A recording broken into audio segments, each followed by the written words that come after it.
Afterthought ribbing is ribbing that is added after the main knitting on the garment is done. Another video shows the bottom-up method. In this one, we show the top-down method. Something of this sort is absolutely essential for sideways knitted garments. This vest pattern will appear shortly in Country Knitting of Maine News and Views, and it's the perfect example of the kind of garment that needs this sort of hem treatment. Here is the top-down method. I have hung what will be the bottom edge of the vest,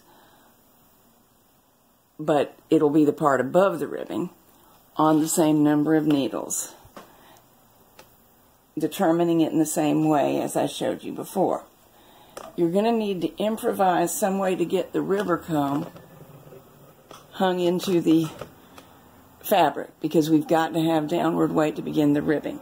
In this case, I simply pushed it through the fabric and hung the weights on it, because this is sturdy fabric. Had it not been sturdy enough, I could have hung waste yarn on the bed and knitted a few rows and put the ribber comb in that, following it with a row of ravel cord so as to be able to separate it from the ribbing later. Or I could have used the Brother hinged ribber comb that you can just slide any fabric through. I have another whole video on that. But we cannot start our ribbing without weight on the fabric on almost every machine.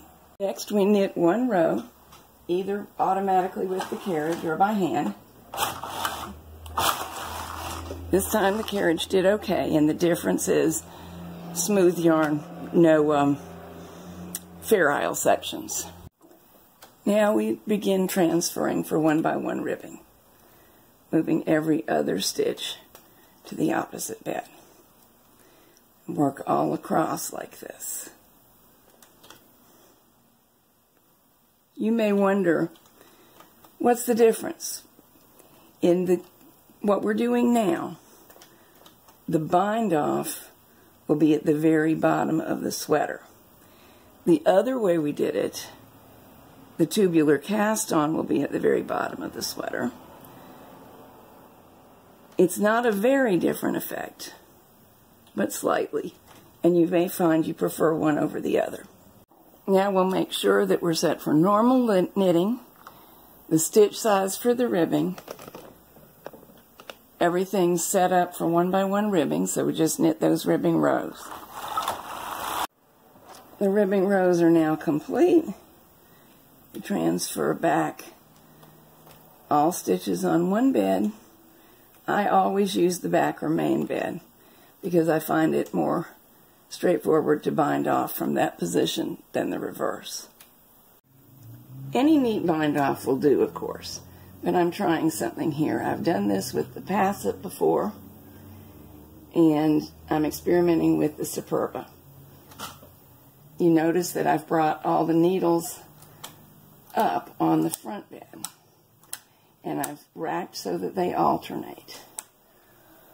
Now I'm bringing the needles forward on the back bed. Those are the ones that hold stitches. And we're going to bind off around imaginary gate pegs.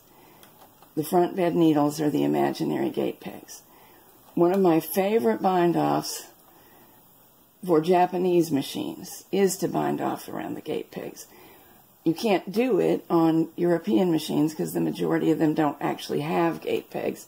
They've got comb ends instead, and those don't function well. But the front bed needles can perform the same function as you see. Here's the seam on the inside. Here's the seam on the outside. I've made it really bright so you can see the black fabric better. And here's our bound off edge. If you're in the mood to knit vests, you may also enjoy this book, Vests with Men in Mind, available at theanswerlady.com.